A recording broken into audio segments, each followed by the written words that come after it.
Hello and welcome back. It's puzzle time with Sudoku Sleuth, and today we're playing Seven Wonders. Now, with a title like Seven Wonders, immediately you think of the seven wonders of the ancient world, of which really there's only one that's still standing, which is the Great Pyramids in Giza. So, Sleuth is up to his normal time traveling tricks because he's back in Egypt seeing the Great Pyramids when it still had its golden cap at the top. I think the golden cap was actually a bit smaller, and the limestone should have been, giving a very smooth pyramid, unlike the jagged edges that you're seeing in here. Anyhow, I've never claimed these thumbnails are necessarily accurate and lifelike, but good to see he's up to his normal time traveling tricks again. Anyway, let's take a look at today's rule sets and puzzle.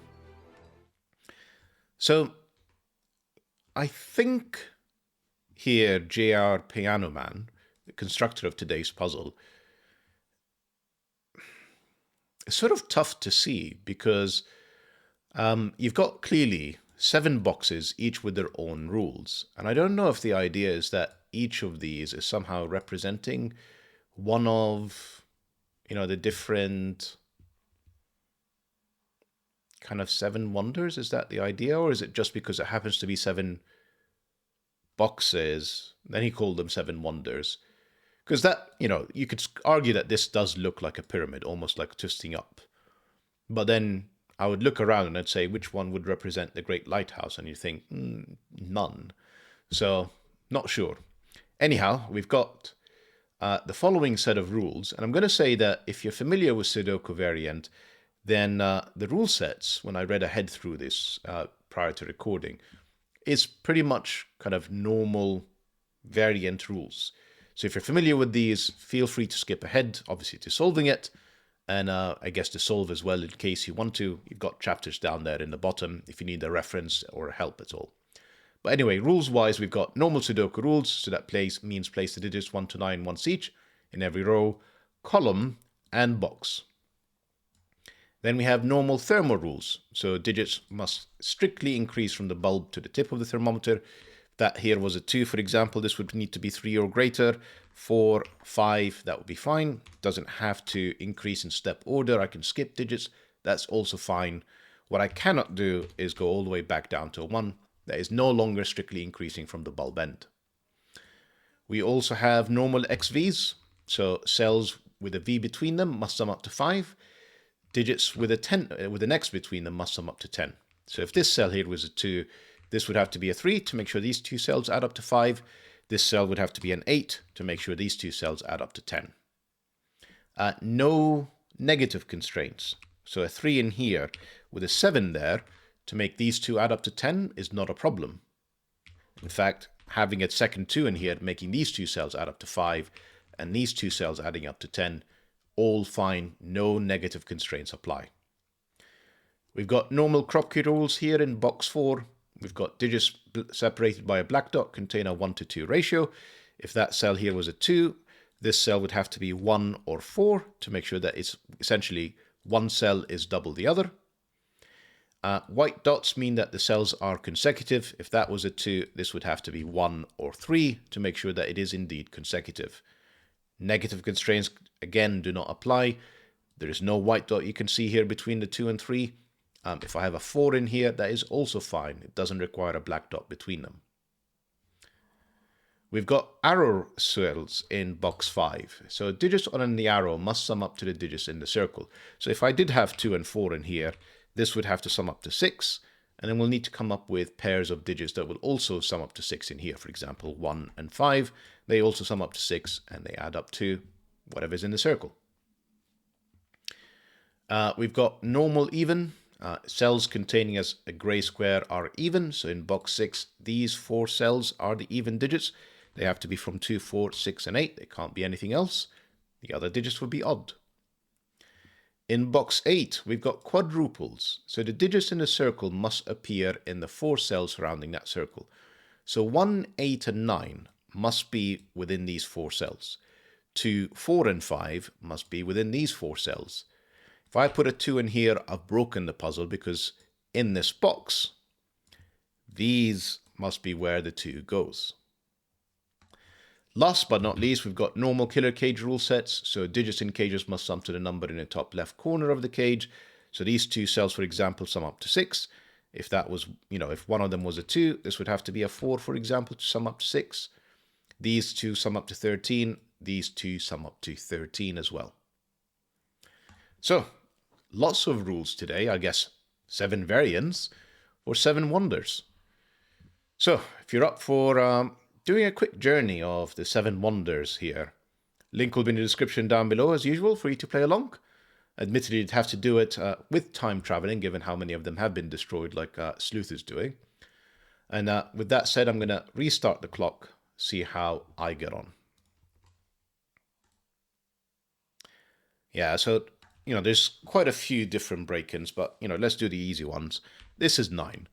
On an arrow sum in the box, there is no other way that the 9 could be on an arrow with another digit and add up to a single digit. That's not going to work. You can see in here that this is, entirely forced.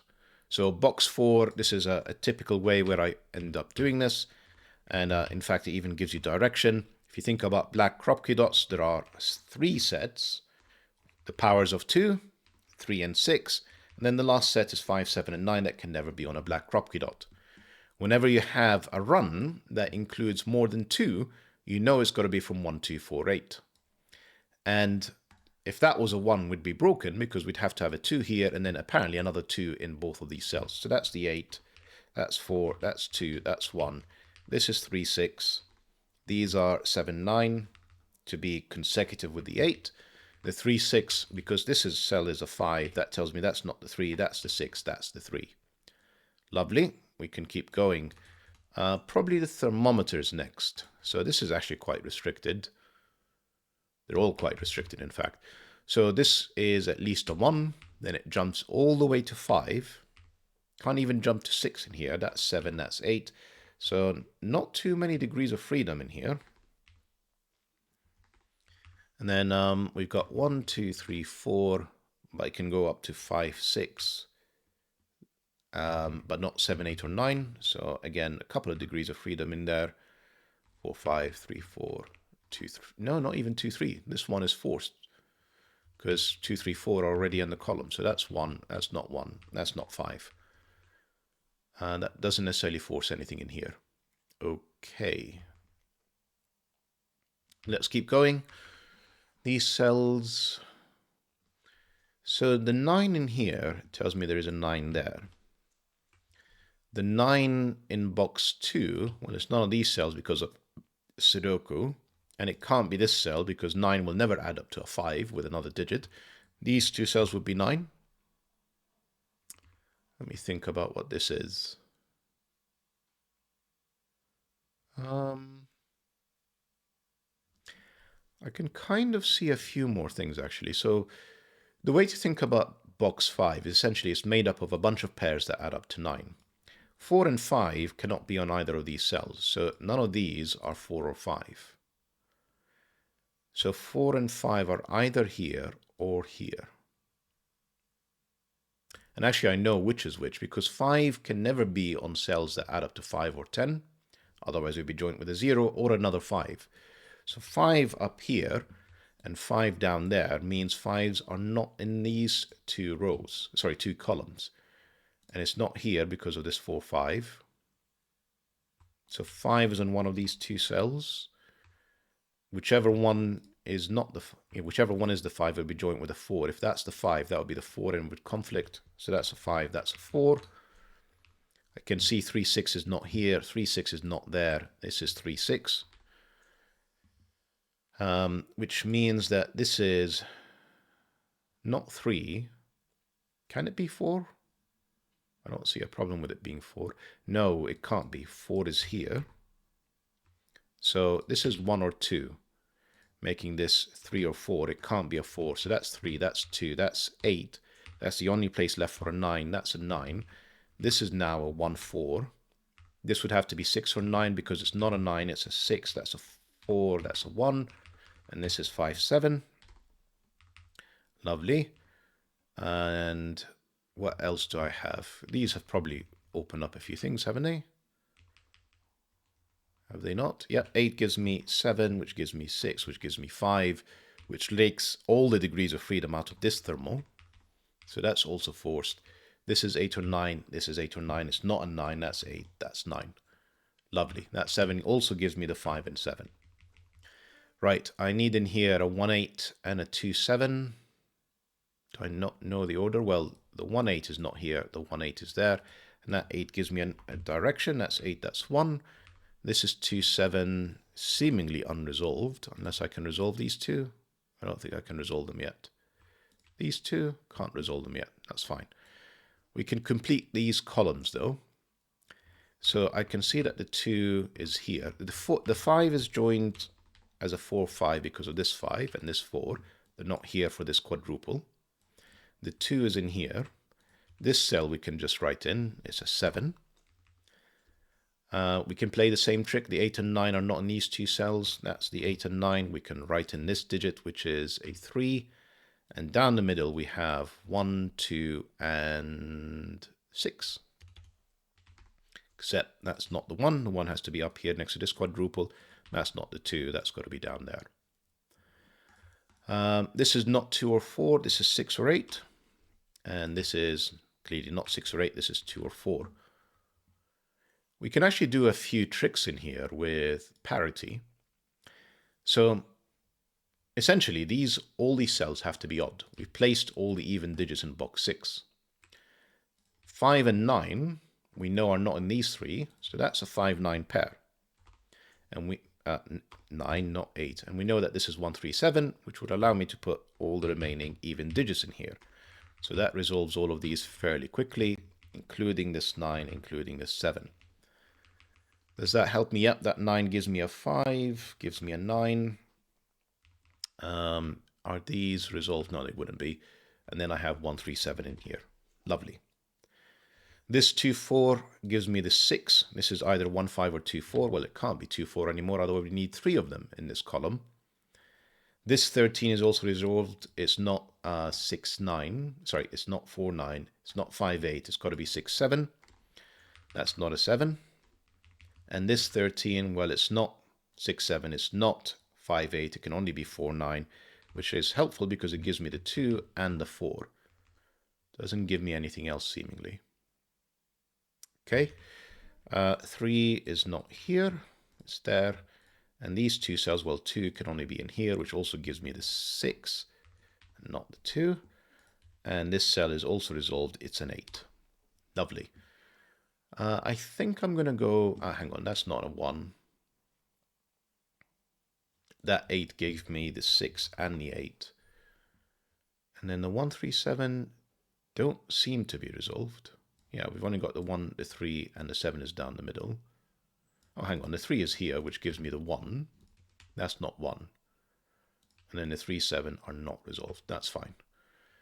Right, so Sudoku. I think we're pretty much down to just Sudoku now. So that's 1.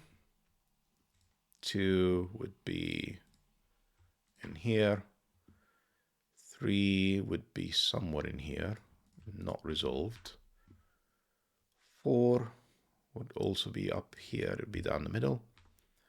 This would go with a 5, which cannot be on this side. That's the 5. That's the 3. That resolves 3, 7.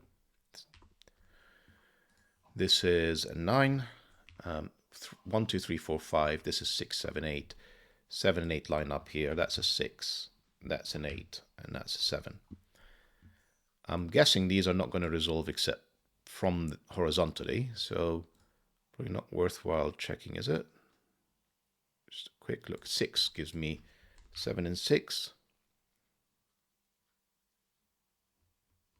Yeah, that looks as far as I'm going to... Oh, hang on. That 6 continues. That's 1. That's 6. That's... Sorry. What did I do wrong here? That is 6.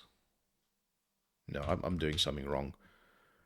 This is a 2, but not a 6. So this is 1 or 2. Correct. And this is 1, 6. And that is not a 2. That is a 6, which gives me a 1, gives me a 2, gives me a 5, gives me a 1. Yeah, that's as far as I'm going to take it now. Right, 1s. 2s, 3s, 4s. That gives me 5 and 4. That goes all the way now. 9, 4, 8, 9. Right, what else? 7, 5. That's got to be 6. And then we have 8 and 9. That's 8. And if I've not made any mistakes, 9 for the finish. It's a lovely puzzle, JR Piano Man. You know, pretty smooth. Lots of variants, I guess. But other than that, I mean, it's a fantastic puzzle. Hope that you guys enjoyed it. Fairly approachable one. And see you back for the next video. Bye-bye for now.